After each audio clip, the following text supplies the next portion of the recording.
c'est Marion, comme le nom de la chaîne. Je suis autrice, je suis maman, je suis rêveuse, je suis bordélique, mais organisée, ça dépend des jours. Je suis fan de romance, fan de livres, fan de films d'horreur et fan de nourriture. Alors, prenez quelque chose à boire, prenez quelque chose à manger, et si l'aventure vous tente, installez-vous et c'est parti.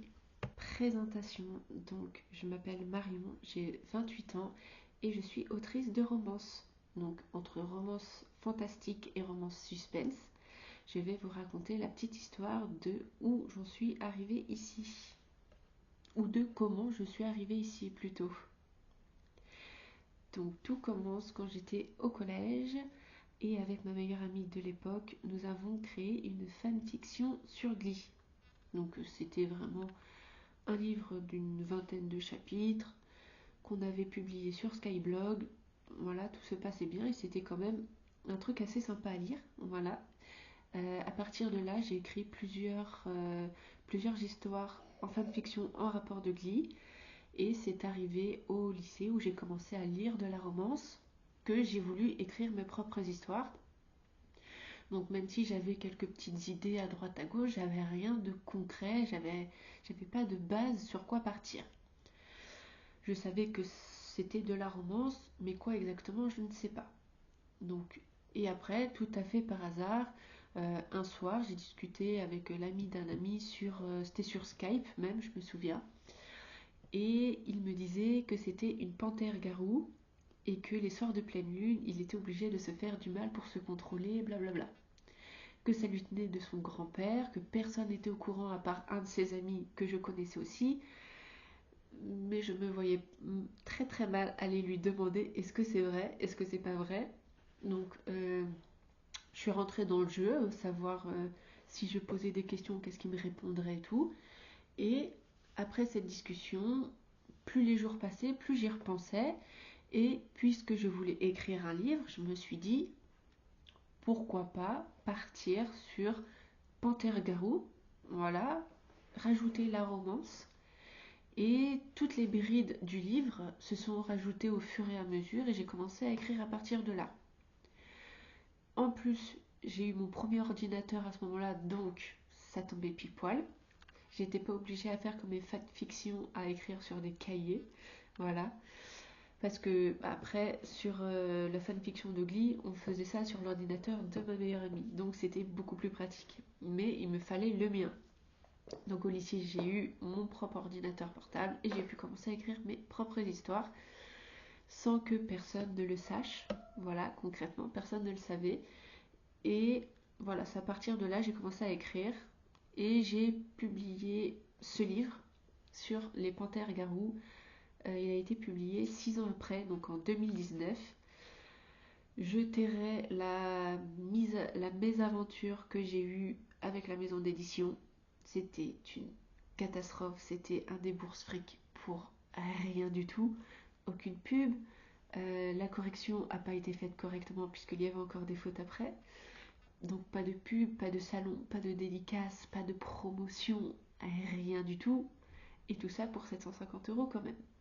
Bref, j'aurais préféré me lancer en amateur directement que d'aller voir une maison d'édition à compte d'auteur sans que je me suis vraiment renseignée. Et du coup, je me suis fait clairement avoir parce que ça n'a pas eu les effets que j'espérais. Ce qui est ennuyant, c'est que je voulais absolument passer par une maison d'édition vu que c'était mon premier livre. Je ne savais pas par quoi commencer, je ne savais pas vers où me tourner, donc pour moi la maison d'édition c'était la solution de facilité. Voilà, et c'est ce que je regrette maintenant, c'est de ne pas avoir fait plus de recherches avant et de ne pas m'être plus préparée, on peut dire. Donc maintenant je fais très attention, je regarde où je vais, ce que je fais avant, parce que c'est vrai que c'est un domaine où si tu t'y connais pas, tu plonges en fait clairement. Donc ça m'a pas empêché quand même cette mésaventure de sortir mon retour à San Diego, Fall in Love et Game Over par la suite en auto-édition. Pour Mon retour à San Diego, j'ai voulu continuer à faire que toute seule, la correction toute seule et une couverture toute seule. Je me suis dit après que je ne serai jamais graphiste. Voilà, c'est clairement pas un talent. Déjà que niveau dessin, c'est niveau CP. Et niveau correction, avec mon niveau, c'était pas possible non plus. Donc même si j'essayais de faire avec des applications de correction ou des choses comme ça, c'est clairement pas mon domaine. Voilà. Même moi, j'arrive pas à relever certaines fautes. Alors, comment je pourrais me corriger moi-même si je ne vois pas les fautes que je fais? Pour Fall and Love, donc mon troisième livre, j'ai fait appel à une graphiste qui est graphiste Laure. Donc c'est Caroline, c'est une fille en or très gentille. Et elle m'a fait une couverture de dingue à ce moment-là pour Fall and Love. Et à ce moment-là, c'était ma cousine qui faisait les corrections et qui a fait aussi du coup les corrections après de mon retour à San Diego et de Nouvelle Vie. Et pour Game Over, j'ai fait appel à la même graphiste et j'ai été voir une correctrice professionnelle. Encore une fois, la correctrice professionnelle n'était pas à mon goût, elle avait eu beaucoup de retard. Les prix, c'était les prix, voilà. Mais il y a eu énormément de retard et je crois qu'il y avait eu encore quelques petites fautes dessus. Donc ça m'embête quand même de payer une certaine somme et qu'il y ait encore des erreurs. Parce qu'après, forcément, c'est les auteurs qui prennent. Voilà. Donc c'était assez dérangeant. Donc là, actuellement, je suis retournée dans une maison d'édition où ces 4 livres-là ont été édités et publiés. Dans une nouvelle maison d'édition, vous inquiétez pas, je n'ai pas fait les mêmes erreurs pour 4 livres cette fois. Je suis actuellement chez Gen Inc. Édition. Donc même si c'est une petite maison d'édition à l'heure où je vous en parle, c'est quand même vraiment du travail. C'est un autre style de travail. Vraiment, les pubs sont là. Il y a eu beaucoup de salons proposés, mais qui malheureusement pour ma part, c'est trop loin. Donc si vraiment c'est rentable, il n'y a pas de souci, oui j'irai. Mais là c'est quand même compliqué étant donné que c'est assez loin. Voilà. Mais c'est là.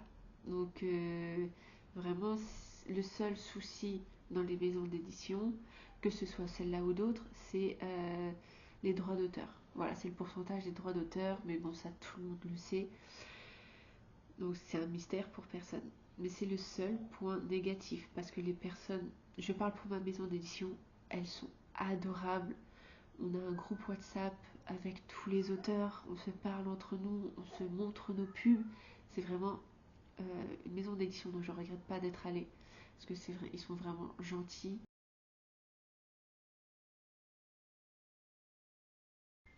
Donc c'est une super maison d'édition.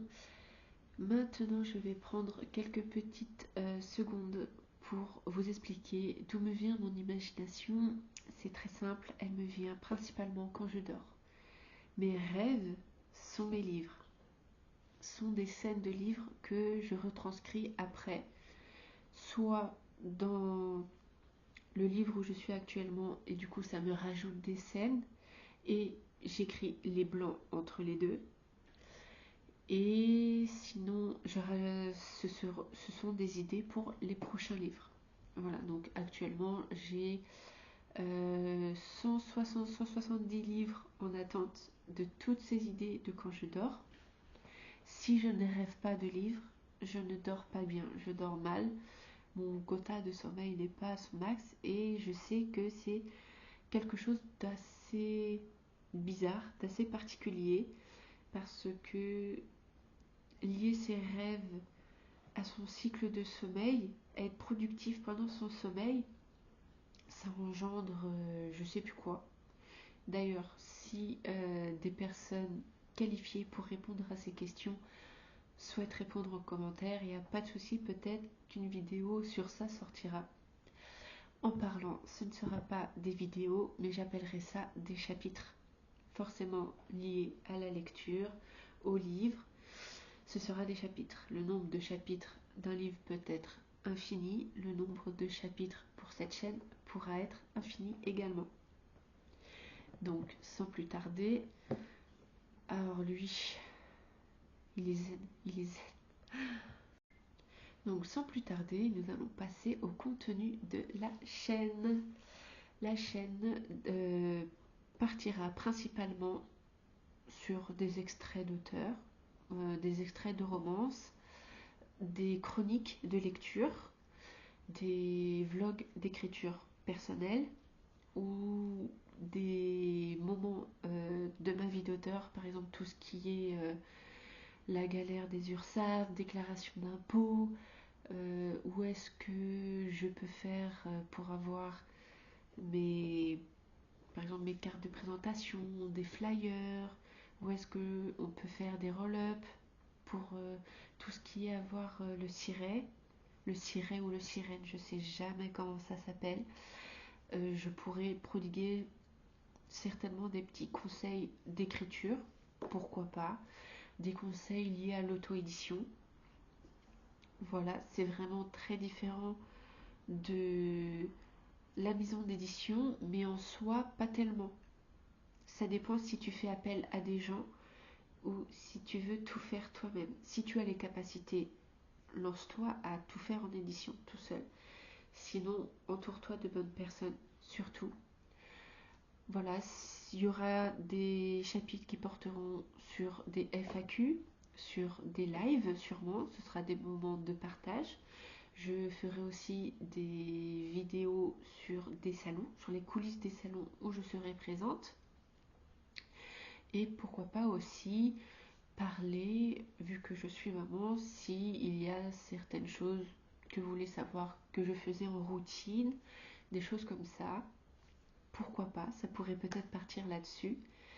Mais ce sera toujours dans l'humour, dans la bienveillance, dans l'authenticité. Il y aura que du vrai. Voilà, je vois pas l'intérêt de raconter des choses qui ne sont pas, des choses infondées, incorrectes. Donc ce sera vraiment authenticité, humour, bienveillance. Voilà, le contenu de la chaîne portera principalement sur tout ça.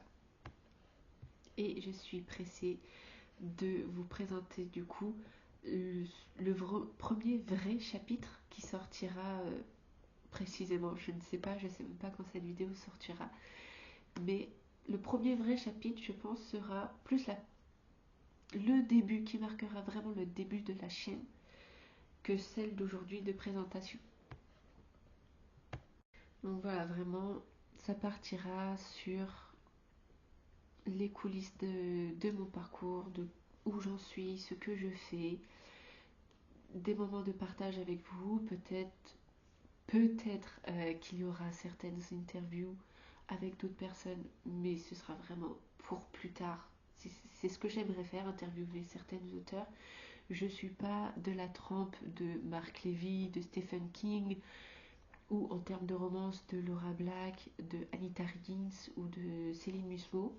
Voilà, j'en suis pas du tout là à avoir des prénoms dans les journaux, dans des articles, ou d'avoir mon prénom avec la couverture de mon livre sur des rames de métro, des choses comme ça, j'en suis pas du tout là. Mais on ne sait pas. Voilà, si vraiment ça me permet de ouvrir plus mon lectorat, ma communauté, que je vous fasse découvrir un petit peu ma vie, comment je m'organise, tout ce qui est lié à l'auteur, donc mes livres fantastiques, ce sera sorcières, loups-garous, vampires, sirènes, d'autres créatures à voir. Pour tout ce qui est suspense, biker, mafia, gang, après des histoires à la fac, au lycée, des choses comme ça. Ça peut être très, très diversifié, mais une chose que tous mes livres auront en commun, c'est l'héroïne ne sera pas une petite chose fragile. Ce sera une héroïne badass, voilà, qui ne se laisse pas faire, qui dit ce qu'elle pense et qui envoie. Voilà, si vraiment on l'embête, les gens vont comprendre à qui ils ont affaire, tout simplement. Si vous voulez vous évader, rire, pleurer, être à fond dans une histoire que vous ne pourrez pas vous arrêter, bienvenue dans ma vie d'auteur. Dans les livres que je vous présenterai, évidemment, il y aura les miens. Et n'hésitez pas à aller sur Amazon, sur le site de la maison d'édition, donc Jen Inc. Édition. Tous mes livres y sont. Enfin, pas tous, ceux édités, oui. Ou sinon sur Wattpad, où j'ai 3 livres non publiés et qui sont là-bas. Et qui sont là-bas. Voilà. Même parler en français, des fois, j'ai du mal.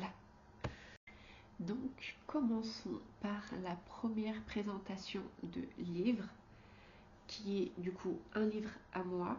Je n'ai pas hésité longtemps à choisir le titre parce qu'il m'a semblé être une évidence. C'est un de mes livres préférés et c'est Fall in Love. Alors, j'espère qu'avec la qualité vous voyez un petit peu. Voilà. Je suis désolée en parlant si la qualité de vidéo ou le son n'est pas correct. J'essaierai de faire quelque chose de mieux la prochaine fois. Vous me direz en commentaire ce qu'il faut améliorer. Et du coup, c'est Fall in Love, donc histoire romance fantastique avec du coup, loup et sorcière. Là, pardon. Je vais vous lire le résumé sans plus tarder. Alors, Ezra Travis, la dernière sorcière blanche du monde, se cache pour sa survie avec l'aide de sa meilleure amie Lisa, une louve. Quand elle s'autorise une sortie, la voilà confrontée à la meute de Lisa, mais surtout face à son alpha Chris. Tant qu'il ne sait rien de sa vraie nature, l'alchimie les entoure comme un cocon. Mais quand la vérité explosera, qu'adviendra-t-il de leur amour? Que fera Chris alors que toutes les sorcières doivent mourir? Ezra se fera-t-elle une place dans ce monde? N'hésitez pas à me dire vos avis sur ce résumé. Voilà, s'il donne envie de lire ou pas. Ce livre est un livre d'amour interdit, de magie, d'émotion, de secret et de courage. D'émotion parce que les sorcières doivent mourir. Ce sont des êtres diaboliques que tout le monde souhaite tuer et voir toutes mortes, en particulier les loups. Donc, que fera Chris? Il va vouloir la tuer, sauf que leur amour, du coup, est interdit, est impossible. Plein de choses se mettront entre eux, mais elle n'abandonnera jamais de croire, jamais d'avoir un petit espoir pour que tout s'arrange, pour que tout se passe bien. Et malgré toutes ces bonnes actions pour montrer qu'elle est du côté du bien, il y aura toujours ce rejet, ce refus. À voir, du coup, si vous souhaitez le lire, vous verrez les retournements de situation, tout ce que je ne peux pas dire si je ne peux pas spoiler. Mais c'est vraiment un livre plein d'émotions et vous ne suivrez pas forcément que leur histoire à eux, il y aura aussi les personnages secondaires, donc comme Lisa, la meilleure amie de Ezra, il y aura la meute de Chris aussi. Vous verrez aussi plein d'autres choses vont se passer, il y aura d'autres personnages et je vous invite fortement à le lire, il est vraiment super bien. Ici, les sorcières ont un animal totem, donc celui d'Ezra est un serpent, voilà, qui veut dire beaucoup de choses dans le livre. Vous le découvrirez à ce moment-là. Mais vraiment, ce livre est une de mes préférées. Je sais plus ce qui m'a donné envie de l'écrire, mais je sais que je l'ai écrit quand j'étais enceinte de ma deuxième fille. Et je me souviens que les dernières lignes que j'ai peaufinées, c'était après mon accouchement, encore à l'hôpital. Donc, il a vraiment un grand symbole, ce livre-là. Et bon, même si c'est moi qui l'ai écrit, j'en suis très très fière. Donc je vous le recommande plus. Il y a des chances que vous riez, que vous pleurez, que vous ayez plein d'émotions en le lisant. Et c'est ce que je vous souhaite. Et voilà pour ce premier chapitre terminé. J'espère qu'il vous aura plu. N'hésitez pas à me dire en commentaire ce que vous en avez pensé, s'il y a des choses que je devrais améliorer ou pas. Voilà. Le prochain chapitre se portera sur une chronique d'un livre, certainement, ou alors sur les coulisses de mon salon que je fais le 25 octobre, le week-end du 25 octobre. Je ne sais pas encore. Ça dépendra de l'activité, de ce que je fais et du temps à faire les montages, à sortir la vidéo, je ne sais pas encore. Mais merci d'avoir regardé la vidéo. N'hésitez pas à commenter, à mettre un petit pouce bleu et à vous abonner. Et merci. Merci de votre présence. C'était Marion Life et à bientôt.